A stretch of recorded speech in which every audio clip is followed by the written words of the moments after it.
Hello, I'm Denise, and I'm currently 35 years old. When I was just 8, I lost my mother, which led to my father raising me on his own. This went on for about 10 years until I was around 13. That's when my dad shared with me that he had started dating someone. At that age, I didn't really have strong feelings about it. However, when I was 14, my dad introduced me to his girlfriend, Margaret, and mentioned they were planning to marry. Margaret was significantly younger than I expected, being only a decade older than me. Initially, this age difference startled me a bit, but with time, it became less of an issue for me. Margaret and I didn't exactly click. She often tried too hard to act like a mother to me, which felt overwhelming. Despite my attempts to discuss this with my dad, he seemed to take Margaret's side. This didn't sit well with me, and my relationship with my dad remained strong. We would meet for lunch every other weekend. My dad sometimes tried to encourage a relationship between Margaret and me, but eventually he seemed to accept my feelings. Professionally, I was doing quite well. Straight after college, I landed a job at a reputable firm.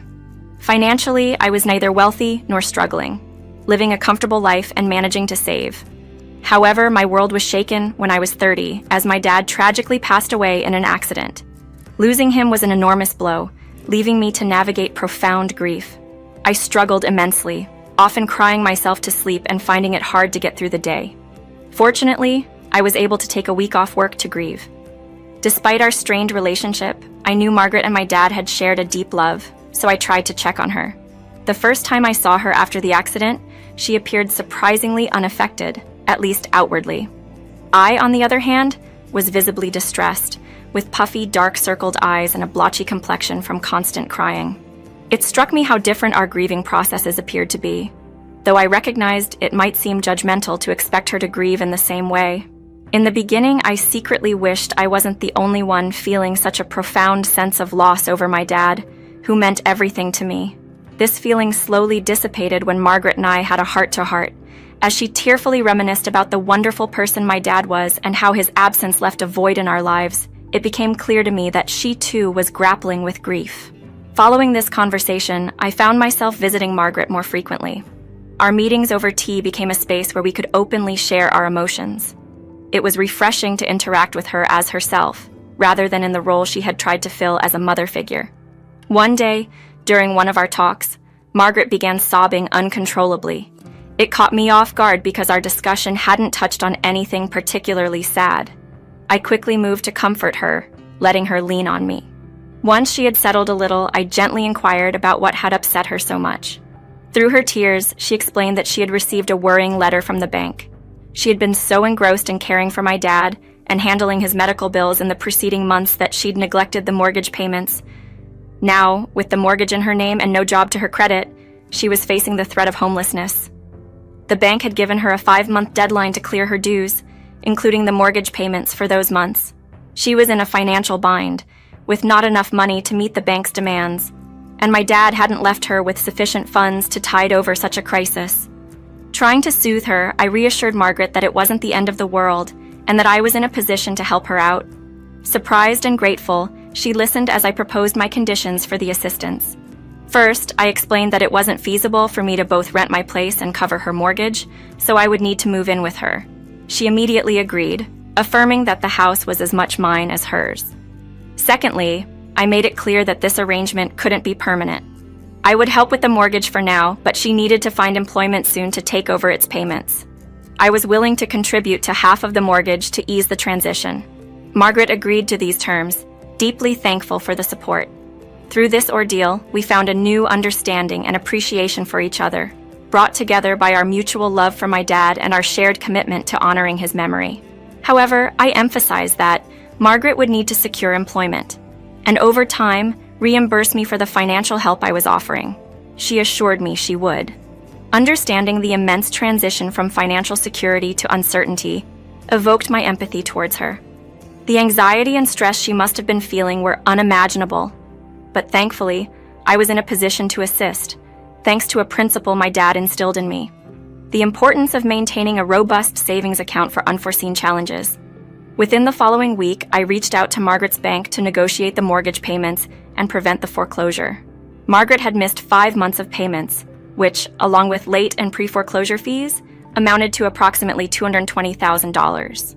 It was a significant sum, even from my savings, but it was necessary to prevent Margaret from losing her home. Her gratitude was palpable. She even prepared a lavish feast as a gesture of thanks, showcasing a humility I hadn't seen in her before. I reminded her, though, of the importance of beginning her job hunt promptly, a process she assured me had already commenced. Moving in with Margaret marked a new chapter. Living together again was an interesting adjustment. Margaret had become more particular about the cleanliness of the house than I remembered, a trait I didn't mind except when it came to my personal space. I stood my ground regarding the state of my room, advocating for mutual respect for our individual preferences, especially since my financial contribution was a significant reason we were able to maintain this living arrangement. Despite occasional minor disagreements, cohabitation was largely positive. As time passed, transitioning from weeks to months and months into years, my patience began to wear thin with Margaret's prolonged job search. She consistently assured me she was looking for employment, yet progress seemed stagnant. Despite my support, I noticed no progress in Margaret's job search. It struck me as odd that she hadn't even mentioned going for an interview. When I gently broached the subject, she quickly became defensive. I explained that my concern wasn't with her efforts, but with the lack of tangible results, especially since a year had passed since she promised to find a job. I suggested even part-time work as a temporary solution, but she dismissed the idea, suggesting she'd rather face homelessness than accept a job she deemed beneath her. This response, especially her using my dad's memory to guilt me, felt manipulative. I continued to cover the mortgage, but Margaret's behavior grew increasingly difficult to handle. She started questioning my whereabouts and who I spent time with, imposing more than I felt was fair. Initially, I tolerated her behavior, but as it escalated, I asserted my boundaries, which led to tension between us. After another 2 years passed with no change, my patience wore thin. Doubting Margaret's sincerity in finding employment, I took the controversial step of looking through her emails. What I found confirmed my suspicions. She had applied to only 2 jobs in the 3 years since I started helping with the mortgage. I felt betrayed by her deceit, especially after I had gone to great lengths to support her, confronting Margaret about my discovery. And the decision to stop financial assistance led to a heated argument. She reacted poorly, failing to understand the gravity of her actions and my frustration. This moment was a turning point, forcing me to reassess our living situation and the sustainability of our current arrangement. For 3 years, I extended every possible support to Margaret, offering guidance and patience as she navigated her challenges. However, her reluctance to accept advice or actively seek employment led me to confront her about her apparent lack of effort. When I asked her to prove her job search efforts, she accused me of invading her privacy. Despite this, I expressed how our relationship had grown and my gratitude for the opportunity to help her, but I also emphasized my need to focus on my own future goals, which did not include indefinitely paying for a home that was never in my plans. Margaret's distress was palpable, and though it affected me, I needed space to process my frustration. During this time, I considered how I could assist Margaret in a way that would also allow me to move forward. After some research, I suggested she consider filing for bankruptcy as a way to manage her mortgage payments and potentially relieve her financial burden for up to 6 years. Initially hesitant, Margaret eventually opened up to the idea, and I committed to helping her with the process. It took weeks, but we successfully navigated the paperwork, and Margaret was granted a reprieve from her mortgage payments. With this newfound relief, I urged Margaret to focus on rebuilding her life. Her response, though cold, indicated she believed she could manage on her own. This realization that our relationship had shifted from mutual support to dependency prompted me to make a significant change. I moved out the following month, focusing on my personal and professional growth. My finances improved, I earned a promotion, and I began making substantial investments. As time passed, the distance between Margaret and me grew. We barely communicated, and it became clear that the effort to maintain our connection was one-sided. This chapter of my life, while challenging, taught me the importance of setting boundaries and prioritizing my well-being, alongside my willingness to help others. Despite everything, I made an effort to check in on Margaret from time to time because she was important to my dad, and he loved her deeply. Whenever I inquired about her well-being Or if she had found work, she responded dismissively, telling me it was none of my business. Her coldness stung, but over time, I learned to let it slide, focusing instead on the positive trajectory of my own life. However, about 6 months after Margaret's bankruptcy relief ended, she unexpectedly appeared at my doorstep, looking visibly distressed. Her disheveled appearance and evident weight loss signaled she was facing severe hardships. Despite anticipating a request for help and mentally preparing to refuse, I couldn't ignore her plight and invited her in to talk. Margaret confessed to spiraling into deep loneliness and depression after I moved out, expressing regret for pushing me away during her moments of anger. She explained her anger was directed not only towards herself and the loneliness she felt, but also towards my dad for leaving her in such a state, and the frustration of her ongoing struggles, including a 5-year-long unsuccessful job hunt. Hearing Margaret's admission of her severe depression and financial desperation, including the dwindling of the funds my dad left her and her family's lack of support, left me in a difficult position. Though I had firmly decided against further financial assistance, the sight of someone so close to the edge of despair, someone my dad had cared for, made it challenging to maintain that resolve. I understood all too well how debilitating depression could be, and found myself torn between my determination to uphold my boundaries and the empathy I felt for a person in the throes of such a profound struggle. My empathy quickly turned into action, as I assured Margaret I would extend my help once more. Her tears and heartfelt thanks warmed me, reinforcing my belief in supporting those in need. The following week found me back at the bank, navigating the complexities of Margaret's mortgage, which had been neglected for 6 months. I couldn't help but wonder why she hadn't considered adjusting her mortgage to more manageable payments. However, considering her overwhelmed state, I chalked it up to her inability to deal with the situation. Upon reviewing her mortgage details, I discovered she was $92,000 short of fully settling her debt, including late fees. My financial situation has improved significantly over the past 6 years, allowing me the capability to cover this amount. When I proposed directly paying off her mortgage, with the understanding she would repay me over time, Margaret was moved to tears. She eagerly agreed, promising repayment.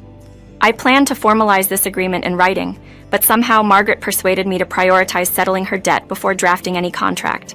After paying off her loan, I visited her home, only to be greeted by a scene that unsettled me deeply. An unknown car was in the driveway, and inside, the sound of Margaret's laughter intertwined with a man's voice filled the air. Entering the living room, I was confronted with the sight of Margaret comfortably seated on another man's lap, a stark contrast to the grief-stricken widow who had spoken so fondly of my father just a week prior. This display of affection, so soon after her declarations of undying love for my dad and the emotional appeals that had led me to assist her financially, felt like a betrayal. Reflecting on her earlier words, I realized they might have been a calculated attempt to manipulate my feelings, leveraging my love for my dad to coax me into paying off her loan. The realization struck hard when Margaret, noticing my presence, pointed me out to her companion with a laugh, introducing me in a manner that felt dismissive and exploitative. This moment crystallized the manipulation I had overlooked, prompting me to reconsider the nature of my support and the boundaries I had allowed to be crossed. During an unexpected and unsettling visit, Margaret gloated to her companion about how she had cunningly manipulated me into paying off the house's mortgage, a property she acquired through my father. She admitted to feigning helplessness to secure my financial assistance, revealing her true colors and intentions. Her lack of genuine affection for my father and her exploitation of our relationship for financial gain was blatantly admitted. Stunned by her callousness and deceit, I confronted her only to be met with a shocking lack of remorse. She proudly declared her victory, boasting about owning the house and her new life with her boyfriend, utterly dismissing the love my father had for her. Feeling betrayed and hurt, I left her house in tears, determined not to let her triumph in her deceit. Fortunately, I had a moment of providence. The bank had a policy of holding large transactions for a day, allowing me the chance to cancel the transfer upon realizing Margaret's deceit. I promptly canceled the payment, cutting off all contact with her, ensuring she could not reach me again. As days turned into weeks, Margaret remained oblivious to the canceled transaction, living under the false assumption that she had secured the house.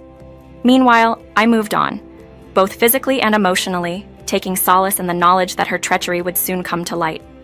True to expectations, the mortgage payment was never completed, leading to the foreclosure of the house. Word of her situation spread among mutual friends, revealing her true nature to all and isolating her further as her boyfriend left, and she found herself without support, income, or a roof over her head.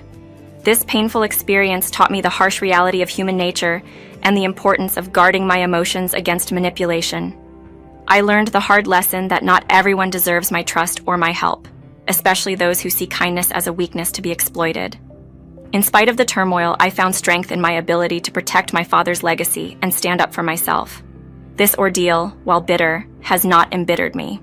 Instead, it has empowered me to live a life that honors my father's memory, free from the shadows of the past.